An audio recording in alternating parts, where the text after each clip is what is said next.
there's a problem, let's say. Downtown Brownsville is not San Antonio or Austin or whatever. Here you go, you for $1.98, you get a breakfast for $3.98, you eat a lunch.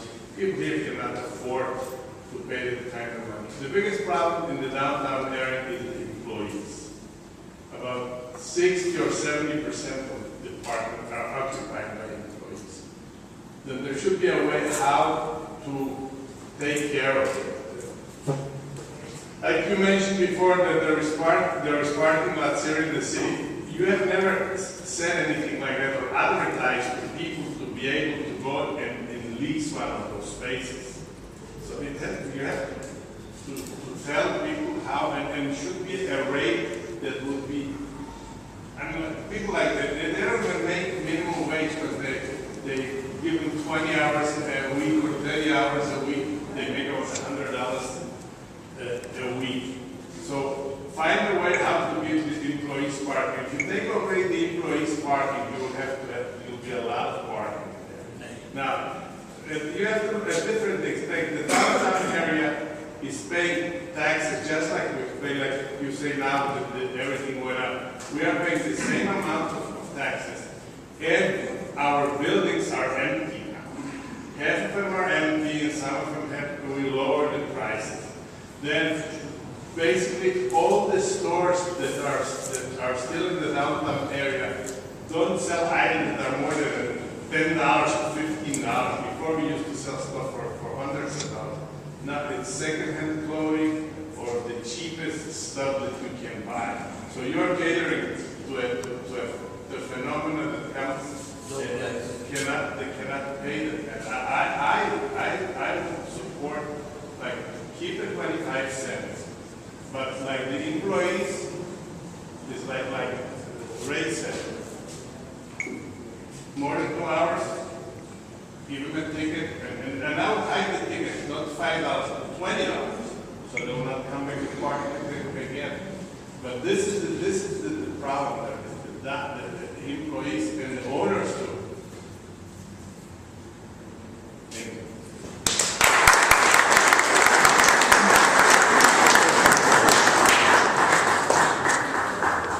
My name is David Belford. I'm a concerned citizen also. I am actually for the raising in parking fees, but not to a total of 75 cents an hour. I'm for 50 cents an hour. And as you were talking, Roberto, in your presentation, you said we only wanted quarters only. Well, I don't think, as a younger person, I don't always carry change in my pocket, quarters, dimes, nickels. So I think we should still keep a tiered system for quarters, dimes, and nickels. Like I was doing some numbers earlier, and we could have a dime that runs 12 minutes. Because if you want someone to park there and leave, you're not going to put in 2 hours worth. You're going to put in maybe your hour 20, and then you'll be at your restaurant or your building at hour 20, and you'll leave. I am for the revitalization of downtown and the fund. You know, we definitely need it here. I've been to areas all over the country, and they've started our downtown just like it is now, where there's no nightlife, and it's that one key that starts off the revitalization where it's an enjoyable place to come. There's something for people to come to, a nightlife, fountains, just atmosphere, the downtown atmosphere, and that's what we need to look at, and to build our city, our future into downtown Brownsville. That's all.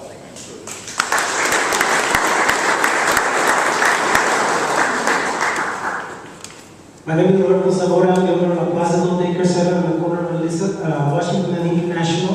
I have 20 employees. And what amazes me is how people that just come to the downtown area for fun don't realize that some of us have to live in the downtown area and have to deal with the real issues every single day. I have 20 employees that use the parking in the surrounding area. Yes, they make minimum wage, that's all I can pay, but at least it's 20 jobs that the city wouldn't have without us. And taxing people, because it is a tax, $60 a month for parking, it's a lot. It's a lot if you're making minimum wage, it's a lot if you gotta feed a family, it's a lot if you gotta pay utilities, it's a lot if you gotta pay rent. He says that parking is more expensive in New York City, of course. In San Antonio, of course, have a Hardee's in San Benito. Los Fresnos, Cameron County, have a light, the San Padre, how much is the parking?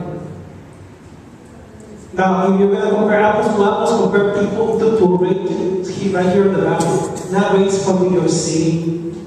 Now, people in New York City, they go to the downtown area because there's a lot of things to do and a lot of things to see. You come to the downtown area here in Brownsville, you see empty buildings. Empty buildings, yeah, they're beautiful, they're architectural, they're empty. Why are they empty?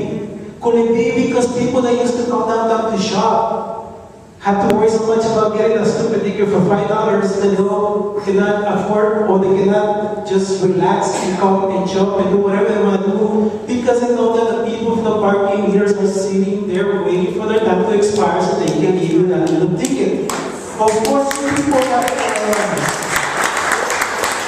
don't live in the downtown area, don't work in the downtown area, don't know about this. For you, it's fun. Nightlife in the downtown area, cool. Yeah, at night you have to put waters on the meter. Why? Because there's nobody checking the meters. You can park anywhere. So be realistic. What are you selling? Is there a riverwalk here for people to come and see? No, there's no posada. Is there nice monuments to see the downtown area? No, you have Chinese stores.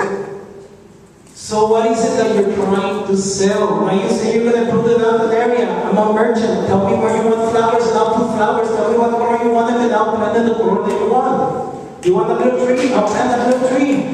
Another thing is, the only improvement that the city has done to the downtown area is the pavers. They were not free. They were not free, people. Every business owner had to pay for those things, even if your business was not in existence when they were laid down. My business was not in business when they were laid down, and guess what? I still have to pay for them. I didn't know that. You didn't know that? Well, surprise, surprise. What is the city actually doing for you? What are they providing? Now, instead of bothering so much about meters and stuff, why don't you think about how to attract more businesses that can create more jobs? Have you ever considered the fact that if you have more businesses with more jobs, you will get more taxes? And isn't that what you want, money? This area is the poorest area in the United States. This is not New York City where you can earn 60, 80, 90,000 and it's work for the city. Okay? I don't. But be realistic. It's like these people are saying you go and have breakfast in an area. That's a 75 cents charge, extra charge on your breakfast and then your lunch. How can you attract people to come and eat in the downtown area? And like I said, it's so easy from people that just come here to have fun to say, yeah, increase it, increase it. You don't have to be here every single day. You don't have to deal with this every single day. I invite you guys to come over for the whole day, not just for a couple of hours, and see what it's really like.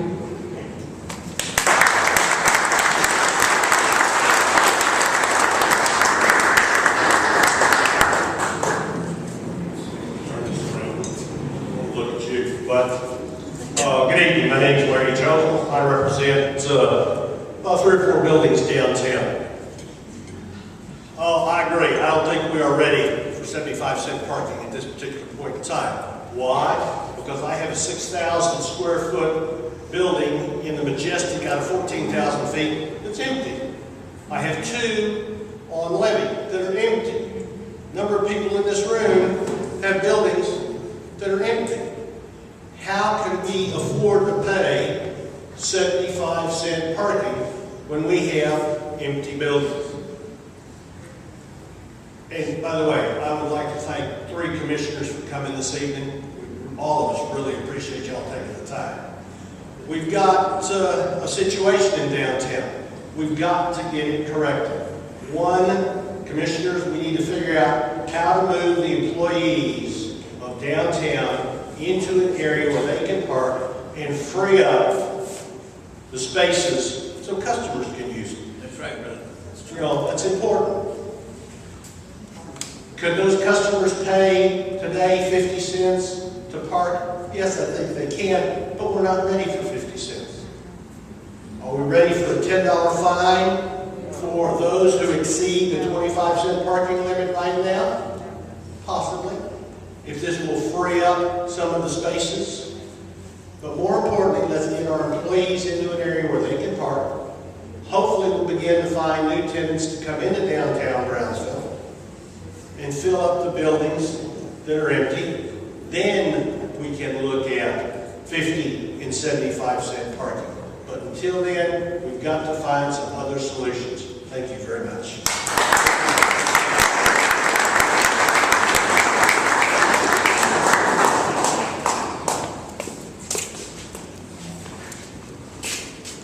I'm Dennis Sanchez. I'm a partner in a couple of buildings downtown.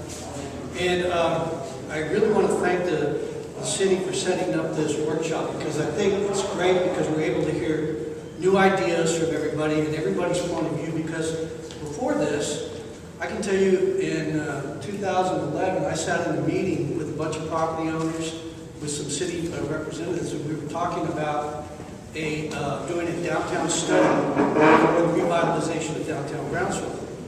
And they did a study. It was published in October of 2011. And in the study, it talks about raising parking rates from 25 cents to 50 cents an hour. Well, everybody in that room, it was no big deal to them. Why? Because they're lucky enough to have money, you know? And so it didn't mean, it went over everybody's head.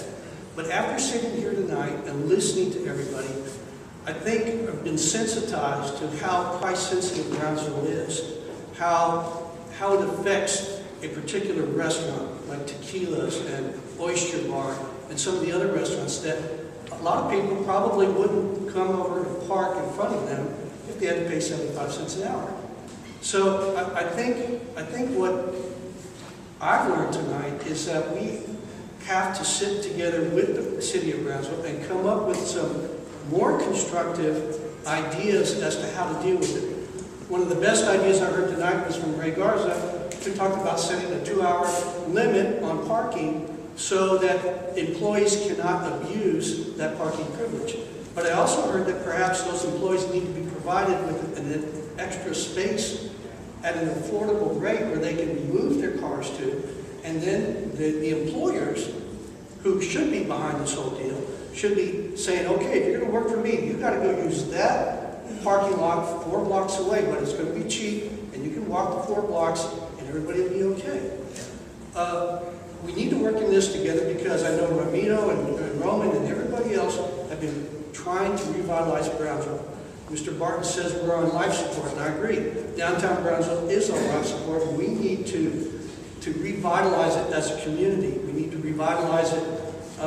You know, what I'm really surprised and sort of disappointed is that the people of Brownsville do not seem to support downtown Brownsville. You don't see new faces walking around. There's some things that we need to do. We need to create a feeling that it's safe to come downtown, that it's safe to walk the streets at night. A lot of people don't think that. They don't think it's safe. I think we need to establish or come up with what if are we or are we not going to build a parking garage? I'd like to know the answer to that, because I think that's going to affect the way we look at this whole parking situation. We talk about closing down streets. I remember one time they were talking about closing down 11th Street over there. Is that going to happen? Is it not going to happen? Are there going to be bike lanes that are going to displace parking spots downtown? All of that, I think, needs to come before the community, so that we can all get a grasp the idea of what's going on and say, okay, now let's make it work. But I've heard some great ideas here tonight, and I think it's possible to move forward, revitalizing Brownsville, not hurting the restaurant owners or the downtown merchants, but at the same time trying to prevent abuse at the same time. So I think we just need to keep moving forward and try and maybe this can be deferred for a little while until a more concrete plan can be put together, and then it can be voted on. Thank you.